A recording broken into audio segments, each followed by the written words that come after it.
Hello viewers. आज की video में हम लघुत्तम समापवर्त यानी कि एलसीएम को गुणनखंड विधि द्वारा निकालना सीखेंगे। तो इसके लिए हमने संख्याएं ली 24 और 36, जिसका हमें लघुत्तम समापवर्त निकालना है। तो लघुत्तम समापवर्त निकालने के लिए सबसे पहले हम क्या करते हैं, संख्याओं का गुणनखंड करते हैं। तो सबसे पहले हम करेंगे 24 का गुणनखंड।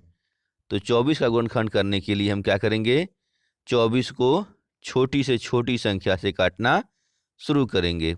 तो सबसे पहले हम इसे 2 से काटेंगे। तो 24 हमारा जब 2 से कटता है तो भागफल में कितना आता है, 12। तो उस 12 को हम क्या करेंगे, 24 के नीचे लिख देंगे। और फिर 12 भी हमारा 2 से कट जाएगा। और 12 जब हमारा 2 से कटता है तो हमें क्या मिलता है भागफल में, 6। तो इस 6 को हम यहाँ 12 के नीचे लिख देंगे। फिर 6 भी हमारा 2 से कट जाएगा, तो हम इसको 2 से काटेंगे। और 6 जब हमारा 2 से कटता है तो भागफल में हमें 3 मिलता है।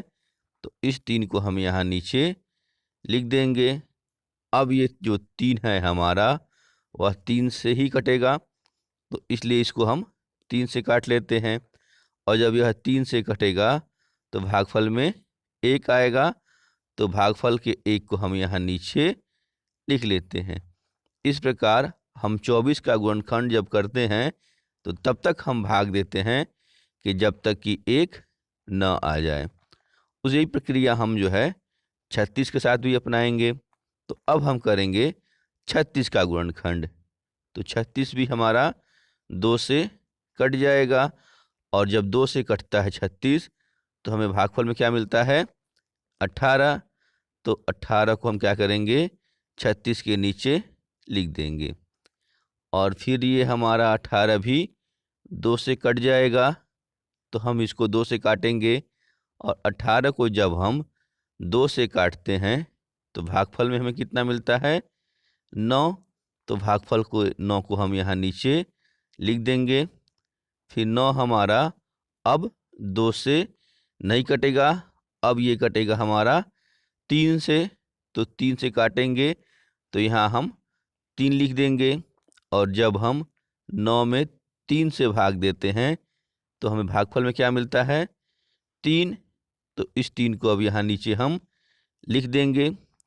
पुनः 3 हमारा अब केवल 3 से ही कटेगा, तो हम इसको 3 से काटते हैं। और जब हमारा 3 जो है 3 से कटता है तो भागफल में 1 आता है। तो इस 1 को हम यहाँ नीचे लिख देंगे।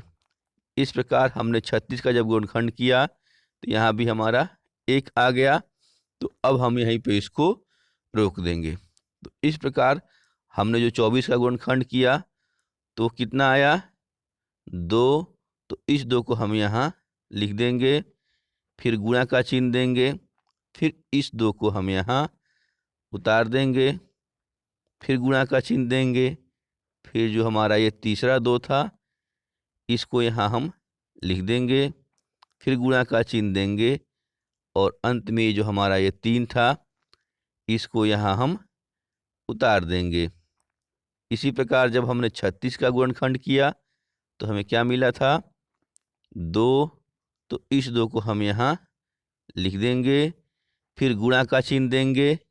फिर दूसरे वाले 2 को हम यहाँ उतार देंगे। फिर गुणा का चिन्ह देंगे। फिर हमारा ये 3 था, तो इस 3 को हम यहाँ लिख देंगे। फिर गुणा का चिन्ह देंगे। और फिर ये हमारा अंतिम 3 था, तो इस 3 को हम यहाँ फिर दोबारा लिख देंगे।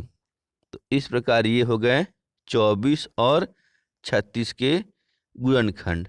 और हमें क्या निकालना है, 24 और 36 का एलसीएम यानी कि लघुत्तम समापवर्ती। तो सबसे पहले हम देखते हैं कि संख्याओं में किनका जोड़ा बन रहा है। जोड़ा बनने का मतलब हुआ कि वैसी संख्याओं को हमें देखना है कि जो कि दोनों में कॉमन है, तो उनका हम जोड़ा बनाएंगे। तो सबसे पहले हम देखते हैं कि यहाँ हमारा 2 है तो इनका एक जोड़ा बन गया। फिर वैसे ही हमारा यहाँ भी 2 और 2 है तो एक जोड़ा ये भी बन गया। और यहाँ हम अब देखेंगे तो 3 और 3 का जोड़ा बन रहा है। अब कोई संख्या ऐसी नहीं है जो दोनों में कॉमन हो। तो सबसे पहले हम क्या करते हैं कि अब जो हमारे जोड़े अंक बने थे उनको यहाँ हम लिख लेते हैं।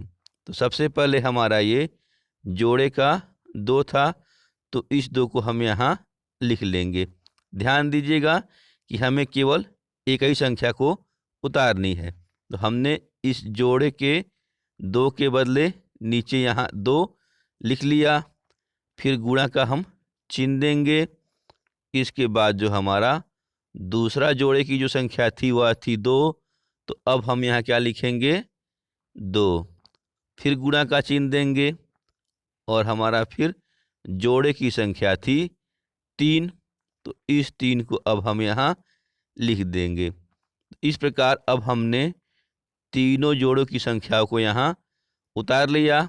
अब हम क्या करेंगे कि जो बिना जोड़े वाली संख्या है यानी कि 2 और ये 3 इनको गुणा करके हम लिख लेंगे। तो फिर हम गुणा का चिन्ह देंगे और इसके बाद जो अब हमारे बिना जोड़ों की संख्या बच गई थी यानी कि ये 2 इसको यहाँ नीचे लिख लेंगे। फिर गुणा का चिन्ह देंगे और अंत में जो हमारी ये संख्या बच गई 3 इस 3 को हम यहाँ नीचे लिख लेंगे। तो अब हम क्या करना होगा कि इन संख्याओं का आपस में गुणा करना होगा। तो गुणा करते हैं 2 दूनी 4, 4 तिहाई 12, 12 दूनी 24 और 24 तिहाई 72 यानी कि 24 और 36 का एलसीएम हमारा क्या हो जाएगा 72। तो ये तरीका होता है गुणनखंड विधि द्वारा लघुत्तम समावर्त यानी कि एलसीएम निकालने का तरीका। अब ये एक अभ्यास प्रश्न है, इसका उत्तर आप कमेंट बॉक्स में दें। प्रश्न है 10 और 15 का लघुत्तम समावर्त यानी कि एलसीएम कितना होगा। बाकी वीडियो अच्छा लगा हो तो लाइक और शेयर करना ना भूलें। मिलते हैं ऐसे ज्ञानवर्धक अगली वीडियो में, तब तक के लिए बाय बाय।